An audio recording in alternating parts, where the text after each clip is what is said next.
Assalamualaikum warahmatullahi wabarakatuh.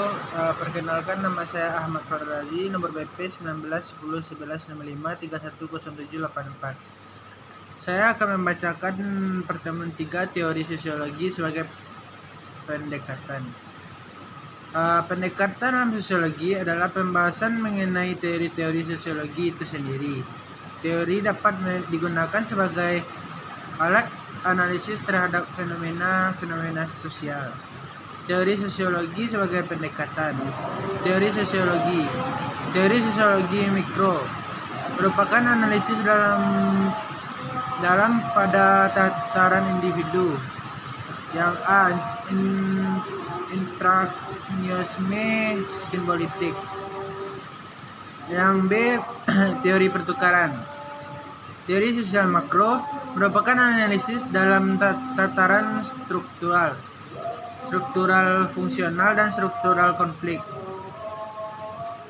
Teori interaksionisme simbolistik ini memahami suatu realistis sebagai suatu proses introspeksi yang dipenuhi oleh simbol-simbol.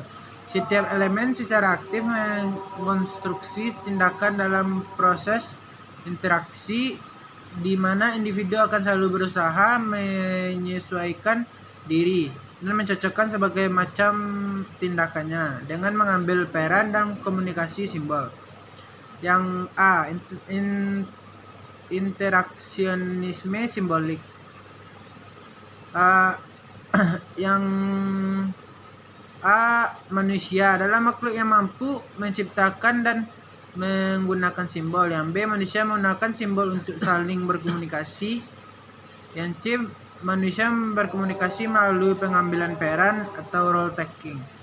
Yang D, masyarakat terbentuk, bertahan dan berubah berdasarkan kemampuan manusia untuk berpikir, untuk mendefinisikan, untuk melakukan refleksi diri dan melakukan evaluasi. Manusia adalah makhluk yang mampu menciptakan dan menggunakan simbol. Contoh, anak-anak yang sedang bermain mobil-mobilan, masak-masakan, dan lain-lain. Orang dewasa dalam memakai simbol, contoh burung Garuda dan simbol keperkasaan. Yang B, manusia menggunakan simbol untuk saling berkomunikasi. Manusia menciptakan simbol melalui pemberian nilai atau pemaknaan terhadap suatu, baik bunyi, kata, gerakan tubuh, benda, dan lain-lain. Manusia berkomunikasi melalui pengambilan peran atau role taking. Role taking merupakan proses pengambilan peran yang mengacu pada bagaimana kita melihat situasi sosial dari sisi orang lain, di mana dari orang tersebut kita akan memperoleh respon. Dalam proses pengambilan peran, seseorang menempatkan dirinya dalam kerangka berpikir orang lain. Misalnya, mengambil peran dosen, kita akan berupaya untuk memposisikan diri dalam berperspektif terpikir dosen atau perilaku yang seseorang dosen. Dalam proses pengambilan peran, seseorang mempertimbangkan peran orang lain dianggap sesuai dengan kebutuhan atau yang sering muncul dalam kehidupannya, yang dikenal dengan signature order. Contoh, anak menggunakan seragam kerja ayahnya. Yang kedua, orang dewasa berpakaian seperti komunitasnya. Yang D, masyarakat terbentuk, bertahan dan berubah berdasarkan kemampuan manusia untuk berpikir, untuk mendefinisikan, untuk melakukan refleksi diri, dan untuk melakukan evaluasi. Hal ini berkembang melalui introspeksi sosial. Melalui interaksi sosial, manusia membentuk, mempertahankan, dan berubah masyarakat. Teori pertukaran ini melihat dunia sebagai arena pertukaran, seperti pemberian hadiah, jual beli, berorganisasi, dan lain-lain. Asumsi dasar teori pertukarannya.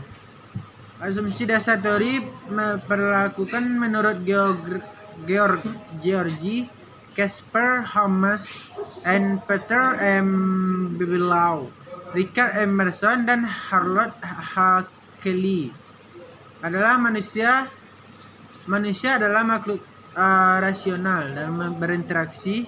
Normalnya manusia selalu memperhatikan untung rugi. Yang kedua, perilaku pertukaran sosial terjadi apabila yang pertama, perilaku tersebut berorientasi pada tujuan yang hanya dapat tercapai dengan interaksi dengan orang lain. Yang B, perilaku tersebut bertujuan untuk memperoleh sarana bagi pencapaian tujuan yang diinginkan. Manusia adalah makhluk rasional dalam berinteraksi. Normalnya, manusia selalu memperhatikan untung rugi.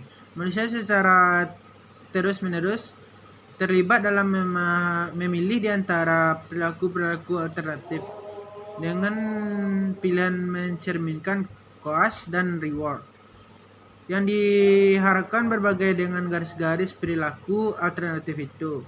Yang kedua, perilaku pertukaran sosial terjadi apabila yang pertama, perilaku tersebut berorientasi pada tujuan yang hanya dapat tercapai dengan interaksi dengan orang lain. Yang kedua, perilaku tersebut bertujuan untuk memperoleh sarana bagi pencapaian tujuan yang diinginkan.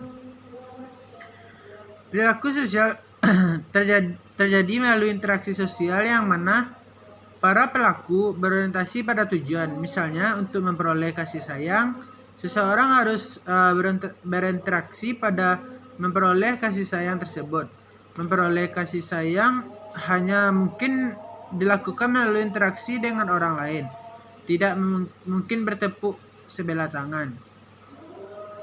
Yang ketiga, transaksi pertukaran terjadi hanya apabila pihak yang terlibat dalam pertukaran tersebut memperoleh keuntungan dari pertukaran itu. Tindakan pertukaran tidak akan terjadi apabila ada pihak-pihak yang tidak mendapatkan keuntungan dari suatu transaksi pertukaran tersebut. Keuntungan dari suatu transaksi pertukaran tidak selalu berupa ganjaran ekstrinsik seperti uang, barang-barang, atau jasa, tapi bisa juga berupa kasih sayang, kehormatan, dan keperkasaan. Yang C, teori struktural fungsional. Teori struktural fungsional ini akan menjelaskan mengenai bagaimana fungsi suatu struktur. Tidak dapat dipungkiri bahwa setiap struktur seperti persahabatan, organisasi, dan lain-lain akan tetap ada sepanjang ia memiliki fungsi. Asumsi dasar teori struktural fungsional. Yang pertama,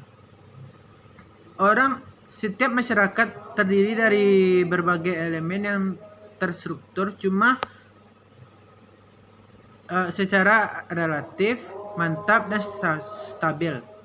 Yang kedua, elemen-elemen yang struktural tersebut terinteraksi dengan baik. Setiap elemen dan struktur tersebut memiliki fungsi, yaitu sumbangan pada pertahanan struktur tersebut sebagai suatu sistem. Yang keempat, setiap struktur yang fungsional dilandaskan pada suatu konsensus nilai yang diantara para anggotanya. Yang D, teori struktural konflik.